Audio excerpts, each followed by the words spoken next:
You may remember that in the last 2 episodes, I talked a big talk about how the Archibalds were heading to France. Figuratively, anyway. This summer, we were going to throw ourselves headlong into the French way of eating, with structured, scheduled meals and snacks, and a renewed commitment to enjoying food at our family table. This, my friends, is the danger of hosting a podcast. Because instead of feasting on coq au vin, I'm eating my words. This is the How She Moms podcast, where we talk about how different moms solve the same problems. I'm Whitney Archibald, a mother of 5 kids myself. I collect ideas so you can pick and choose what works for you and your family. Before I start this episode, I want to let you know that I've decided to take the rest of the summer off to spend time with my family and develop some of my new ideas for the podcast. I'll start Season 2 in September. In the meantime, I'll still send out an email twice a month, share ideas on Instagram and Facebook, and pop into the How She Moms Facebook group from time to time. To sign up for the newsletter, just visit howshemoms.com. We all know that parenting is a grand experiment. It has become my tradition with this podcast to update you on the experiments we're trying here at the Archibald home about 3 times a year, summer, fall, and winter. So, in this episode, I'll talk about our current experiments and update you on some of the ones from the episode in February called Routine Experiments, the Sequel. I've been doing these experiment episodes partly to give you some ideas you can try, but mostly to help you think about what is and is not working at your own houses in each stage and season, and to help you start brainstorming your own great ideas. When I talk about summer experiments, I have to start with May. For me, May is a month of wild imagination. The weather gets warm, the birds start chirping, and I start dreaming of the magical summer we're going to have, going on ambitious adventures, teaching life skills, covering miles of ground on our bicycles, reading mounds of books, spending lazy days at the pool, and skipping happily arm in arm through fields of wildflowers. Inevitably, I'm a tad unrealistic about what we can accomplish in the summer, and I have to temper my wild imaginings with reality. But the good thing about these big dreams is that even if we get just halfway there, which we usually do, we have a great summer. As I mentioned in the intro, our first big experiment of the summer was based on a book I just read called French Kids Eat Everything by Karen LeBion, which I talked about in my last 2 episodes about taking the fight out of food. It was a fabulous book with many ideas that I've already implemented successfully. This summer, we were going to go the rest of the way and follow the French formula of serving breakfast at 7:30, lunch at noon, a snack at 4, and dinner at 7:30. The kitchen would be off limits at other times, and we would not eat anywhere but the table. This schedule, it turns out, is a lot of work. I quickly realized how ridiculous it was that upon finally reaching the stage when most of my kids can cook their own eggs, pour their own cereal, make their own sandwiches, and reheat leftovers, I was trying to organize a family breakfast and lunch.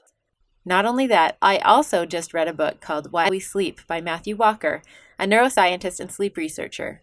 As often happens, especially in the world of parenting, these 2 books gave me competing priorities. I learned that I should stop considering the late sleeping habits of my emerging teens as laziness and instead recognize their changing circadian rhythms and embrace their summer lions, letting their brains do the reparative work they're supposed to be doing in those morning hours. Meanwhile, I get to enjoy mornings of working out, reading and writing on my lovely deck, and spending time with the little ones. And so, hélas, our French living lasted but a week. Even the 7:30 dinner was a flop. It's just too late for us. So our real summer meal schedule is this. The kids by and large get their own breakfast as they wake up. I call the kids to lunch around noon, which is usually self-serve leftovers, quesadillas, or sandwiches. I do most of my dinner prep while the kids make and eat their lunches, then we clean up. Sometimes I wrangle up a fun snack around 3, although usually my 8 and 10-year-old end up making us all a smoothie. And then I eat dinner with the kids around 5 or 6 so we can go outside and enjoy the beautiful summer evenings. Whenever my husband gets home, he reheats his dinner and then joins us outside. There's inevitably a little bedtime snack in there too. The other thing we're doing, which we do most summers, is working on my kids' cooking skills. Each kid picks 1 meal a week to cook for us all, with varying degrees of help from me. A few weeks ago, my 12-year-old cooked an amazing dish of asparagus with red wine poached eggs from Gordon Ramsay's masterclass that was super delicious. But usually it's things like pancakes, tacos, grilled cheese, chicken soup, or bacon and eggs. They're getting pretty proficient at these basics, down to my 7-year-old, so I'm calling it a win. The next category of experiments I'm going to talk about is chores. Back in my February update, I mentioned that we had transitioned to assigning each kid a zone to be in charge of. The zones themselves have changed a little, but the system is working out great. During the school year, the kids clean their zones each Saturday because they don't have time during the week, and I'm pretty lenient about the state of rooms and bathrooms and give them quite a bit of help. But in the summer, I raise my expectations because they have plenty of time. This is training season. We tried a few different cleaning schedules, but finally settled on one that works. On Mondays, we clean bedrooms. Tuesdays, bathrooms. On Wednesdays, we do a new thing, a house-wide clutter patrol. The kids each spend 30 minutes picking things up and putting them where they go, including their cubbies, those inevitable piles on the kitchen counter, and cleaning out the baskets that we keep in some of the main areas and kind of throw clutter into during the rest of the week. This clutter day has been the biggest game changer of our summer cleaning. Then we have a nice clutter-free jumping off point for our deep clean on Thursdays. Each kid has a list of the tasks they need to do to deep clean their zone each Thursday. I keep the lists posted in a cupboard or closet somewhere in each of the zones. On Friday, we all work together to quickly clean up the basement, and then on Saturday we do yard work together, and Sunday is our day off. As for daily chores, my 3 oldest have gravitated to the kitchen jobs that they like best: clearing the table, emptying the dishwasher, and sweeping the floor. They are in charge of keeping these up throughout the day. My 2 youngest, 5 and 7, are in charge of running around the main floor gathering clutter into baskets. Of course, my kids don't skip off happily to do their chores right when they wake up. The first motivator is that they can't go play with friends or have computer time without getting their kitchen job and their chore of the day done. If they still refuse to do a chore, which definitely happens, I explain that it still has to get done that day. They can pay me to do it at a rate of $25 an hour, or pay a sibling to do it at a lower negotiated rate. If it still doesn't get done because I can't fit it in, it adds to their chores for the next day. This leads me to the topic of allowance. I went back to the allowance-based method of giving my kids money rather than the pay-per-chore system back at the beginning of this year, because I realized that my kids were not learning how to manage money. They needed some practice. So we started giving a generous allowance, $100 per month for 12 and up, and $1 per year of age each week to the others. But along with that, we make them pay for pretty much everything themselves, including a $45 monthly cell phone bill for the 2 oldest, clothes, shoes, etc., plus any extra stuff they want. And we always have ample opportunities for work they can do to earn more money. Overall, this system has been going really well. Some of them have made a few minor purchases they regretted, which is actually what we were going for, so they make financial mistakes when the stakes are low. One had to shell out $100 to repair a cracked phone screen, and as I just mentioned, they've all paid me or their siblings a time or two to do their chores. But some have also really learned to save their money, and being in charge of their own spending has suddenly made them all very eager to wear hand-me-downs or shop at the thrift store to save money on clothes. Screen time continues to be a challenge for us. Really, several of my kids would play Minecraft all day every day if I would let them. During quarantine, we had yet another argument about it, during which they accused me of hating computers and hating Minecraft. Minecraft is not evil, they argued, and I actually agree with them. It's a pretty creative, constructive game that encourages problem-solving and teamwork. So I took some time to really think about what it was that was bothering me. I realized that it wasn't the computer or Minecraft itself that was the problem. It was more a matter of opportunity cost. The time they were spending on the computer was time they were not spending interacting face-to-face with friends, exercising, making music, and experiencing boredom and coming up with creative ways to entertain themselves. I want them to have these skills and experiences. I want them to enjoy the fabulous weather and the beautiful place we live. I don't want them to look back on the summer and realize that they spent more time in a virtual world than the real one that is so wonderful. So you know me, we had a family meeting about it. We talked about the principle of opportunity cost, and I explained the real reasons behind limits on screen time. We had a great, if somewhat heated, conversation about it, and I think they appreciated my explanation. We all agreed that our ideal situation would be a scenario where we didn't have to have time limits on computers at all. The kids would just know that they had to get chores, instrument practice, and exercise done first, and then they would play for a reasonable time and get off voluntarily. We also all recognized that we aren't there yet. There's always one more thing that they have to do before they get off. So we agreed that we still need limits, and we're working on the skill of stopping right at the time limit without me having to remind or threaten them. Baby steps toward a little more freedom with technology. The next experiment we're trying is that I'm the piano teacher again. We streamlined our budget during the first month of quarantine, and that meant piano lessons had to go. I was sad about it because we have a fabulous teacher. Thank you, Andrea. But it's been surprisingly fun to teach them again. We ignored piano completely during remote learning. There was just no way. But I started them up again this summer, and it's been going great, partly because I'm really customizing the lessons to my kids' goals and interests. First of all, my 12-year-old broke his arm, so now we practice together, me playing the right hand and him the left. We've been working on Penny Lane and other Beatles songs, and we're having so much fun with it. My 10-year-old is a kid who likes to do things his own way. So we talked about how he wants to learn piano, and he just wants to work on one song at a time until he gets it down, then move on to the next one. So we're going through his book with lessons pretty much on demand whenever he's finished with a song or needs help with the one he's working on. It's been really fun to see him so motivated, and he even sits down to play at random times for fun. Unheard of for him before this. My daughter likes structure and routine, so she's a natural for piano lessons. It's been fun working with her and watching her progress. Bedtime, on the other hand, has not been so successful. Summer bedtime is so hard. There are obvious reasons, like a looser schedule and, of course, the sun. I always think of Robert Louis Stevenson's poem, Bed in Summer. In winter I get up at night and dress by yellow candlelight. In summer, quite the other way. I have to go to bed by day. I have to go to bed and see the birds still hopping on the tree, or hear the grown-up people's feet still going past me in the street. And does it not seem hard to you, when all the sky is clear and blue, and I should like so much to play, to have to go to bed by day? I'm definitely struggling to get the kids to bed at a reasonable time, which also means that we don't have adult time in the evenings. My best attempt at experiments on this front are just to make sure the kids get as much exercise as possible so they'll be nice and tired, and then just trying not to lose it when they still won't go to sleep. We're still kind of doing teen time for my oldest 3, which means that they get to watch TV or hang out with friends until 10. But just last week, my oldest son, Jonas, decided he wanted to start going to bed a little earlier so he can wake up earlier. And this is the best part. He offered to start putting my youngest son to bed.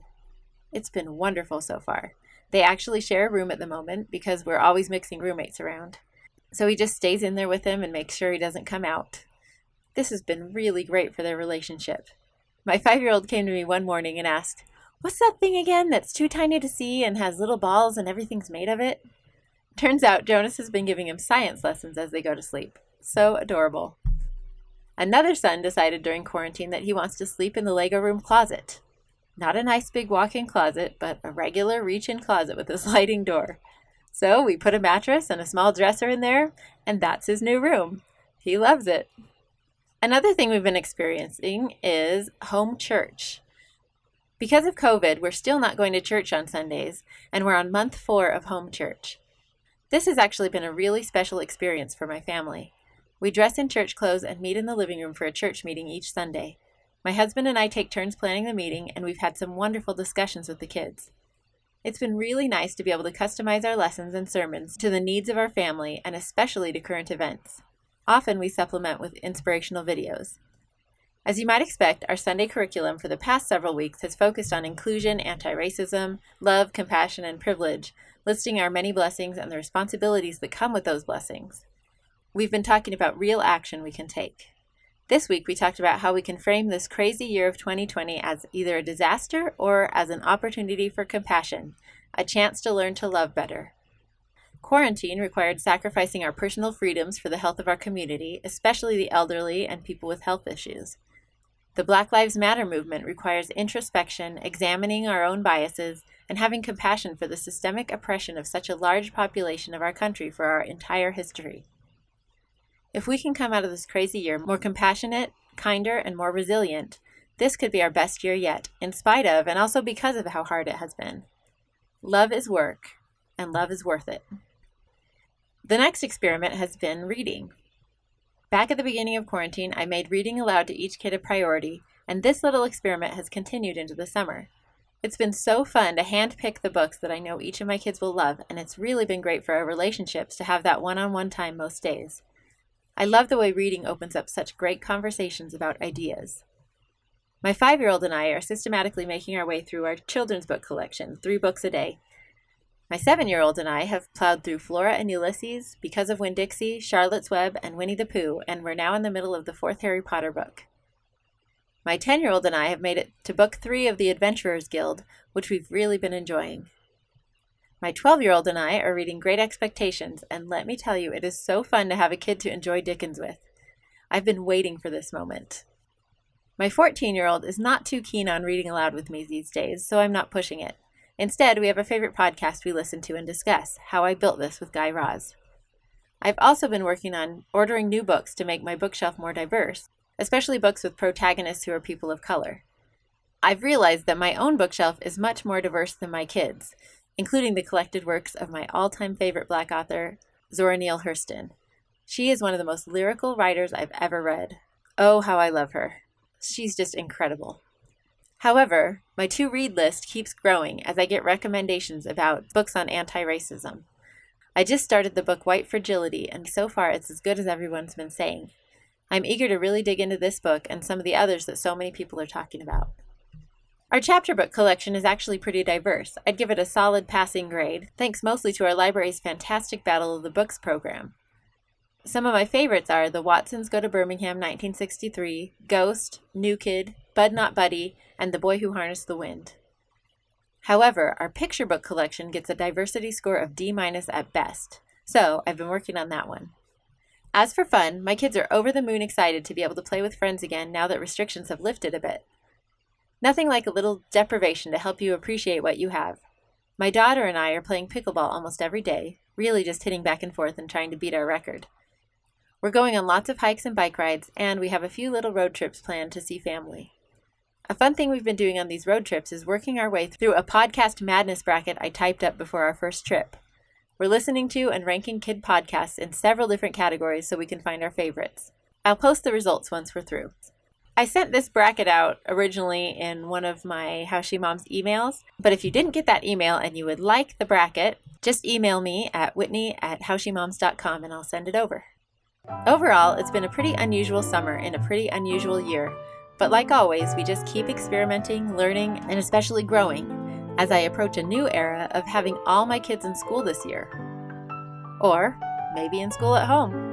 Who knows what grand experiments await us this fall. Thank you for listening to the How She Moms podcast. If you like it, tell a friend. The bigger the community, the more ideas. There are lots of ways you can add your ideas to the How She Moms community. We have a new Facebook group where we share ideas about upcoming topics and help each other solve problems we're facing in motherhood. You can also follow How She Moms on Instagram for quick tips and ideas. And you can go to howshemoms.com where you'll find transcripts of episodes and lots of other great resources. Special thanks to my mom, Susan Singley, for recording my theme music. She played this song all the time when I was growing up, and to me, it's the soundtrack of motherhood.